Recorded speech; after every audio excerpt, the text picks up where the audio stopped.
So a friend of mine called me up the other day and he said my uncle has 15 acres of land near Mangalore. It has all these coconut trees and he's going to become a millionaire soon.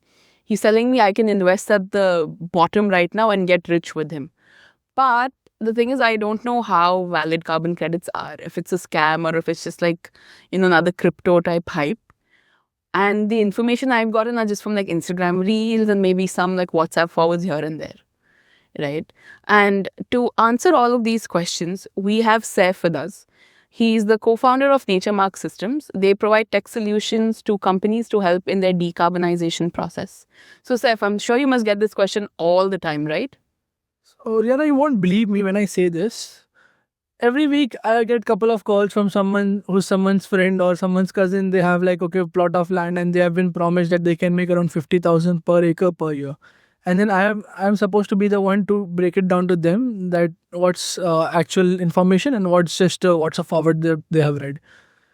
So carbon credits is a very complicated topic. So we need like time to break it down to steps and to understand what actually carbon credits and how it works.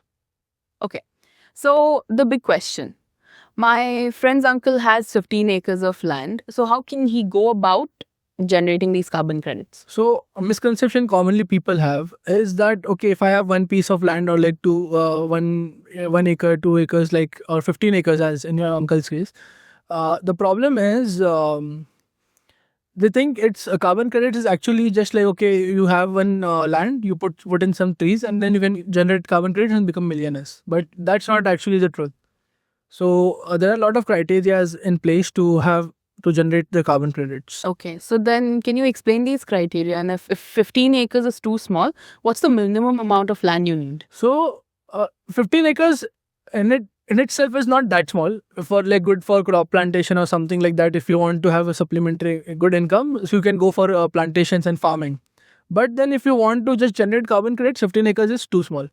You have to have at least minimum like we suggest 200 to 500 acres of land. Reason being, when you go to register a project, right? So the registration fees, the verification fees is same for all.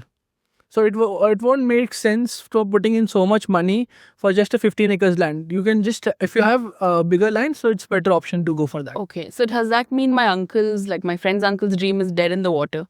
Not actually. So there is something. There is some reservations. It's called aggregation. So for where a lot of small landowners come together, they register as a single project, where they can all get small cut of income for everyone, and then this also splits the registration cost and everything. So it's a good deal for later on. All right. So what you're saying is my uncle can't become a crorepati, right? Not immediately, but before diving into the economics, let me explain you what actually one carbon credit is. So, carbon credits are basically certificates of either 1 ton CO2 omitted from getting into the atmosphere or 1 ton of CO2 that's absorbed back from the atmosphere using different processes. Okay. And what role do trees play in these processes exactly? So, it's basically school level science where when we plant trees, they take in CO2 from the atmosphere for photosynthesis, right? So when you're planting multiple trees, they are taking in the CO2 from the atmosphere for their growth. So when they grow, we can measure it, verify, and know how much carbon is being sequestered in each particular tree. That's how we convert it into carbon credits. Okay. So I have a doubt, right? If a factory in the north of India wants to offset their emissions, can somebody who owns land in the south of India give them those credits? Yes, perfect. So how it this is one big system. So how it works is the atmosphere doesn't care from where the CO2 is being emitted, right, and where it's getting absorbed. So when of XYZ factory, it's emitting 1,000 tons of CO2 into the atmosphere and buys 1,000 carbon credits. So on the paper, it's net zero. Oh, okay. Makes sense. So, Saif, I'm sure you're probably getting a lot of misconceptions about what carbon credits are, right? So, what are the top three that you keep getting? So basically, one first misconception is that people think that any land they have can be converted into carbon credit projects, but that's not actually true. So the land should be it should not be a forest area for quite many years. Then the other thing is like it should or it should be degraded land. So as you said that your uncle friends already have some trees like coconut trees already in place, so that won't count as a carbon project. Oh, okay. Right. So existing trees don't count at all. Yeah, that's right. Because when there's something called as additionality towards carbon project registration, where they have to prove that the changes what you are doing won't happen without your intervention. So without having that particular carbon project in place, that change wouldn't have taken place. Like that carbon wouldn't have been absorbed. So you have to add more, like to a barren land, you should add trees. So without you planting the trees, it wouldn't have grown naturally, right? So like that. Okay, makes sense. So you said it's not a get rich quick scheme, right? So then what's the time frame that's generally needed for this? So time frame from starting a project, right? From the registration and the verification, the process takes around 2 to 3 years, and you won't be able to look at your first rupee for at least 4 to 5 years. So it's a long term game. It's not like okay, you just do register for a carbon project and tomorrow you're getting money.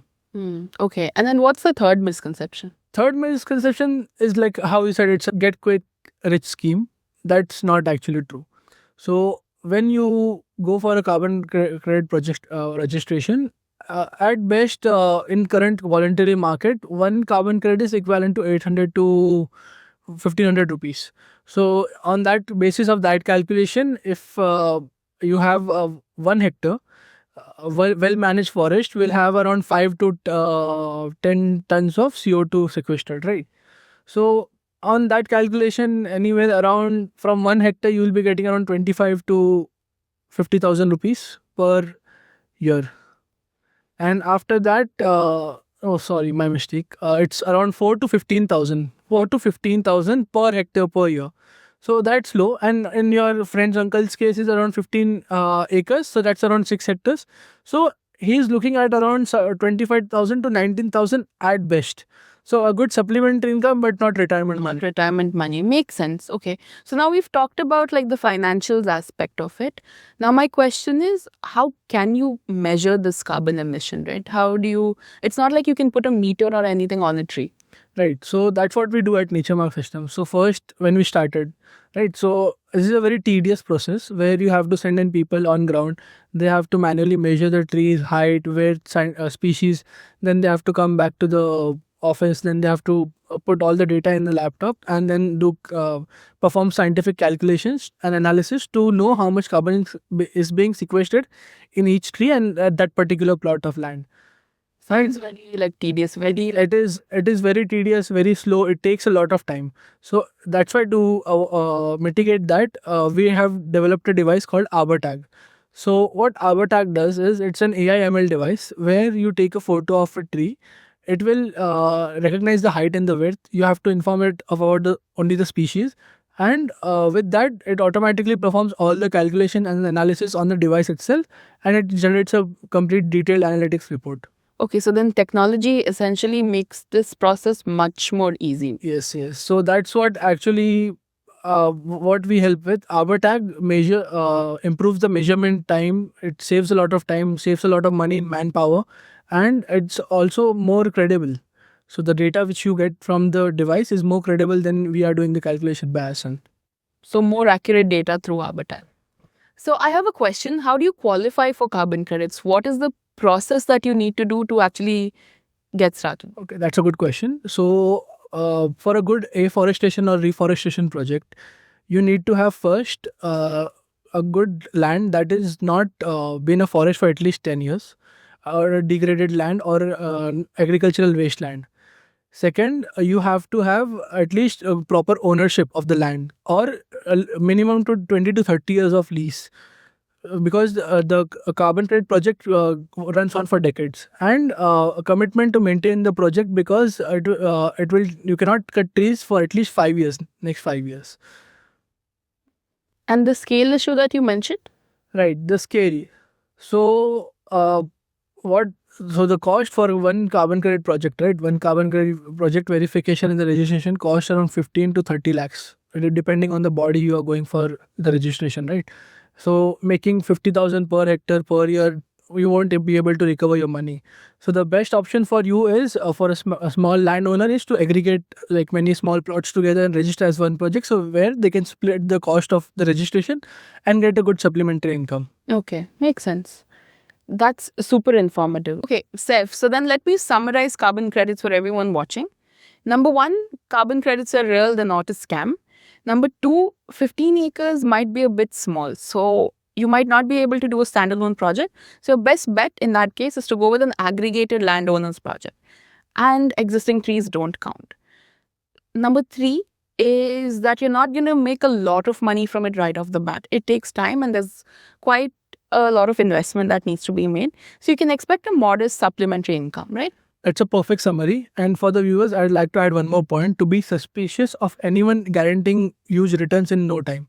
So this carbon credits is a long-term game where it's a good opportunity for a steady income, but it's not a lottery ticket, right? Right, of course. So we've heard about how you can generate carbon credits. In the next episode, we'll talk about how companies can buy carbon credits and what the procedure is to become carbon neutral.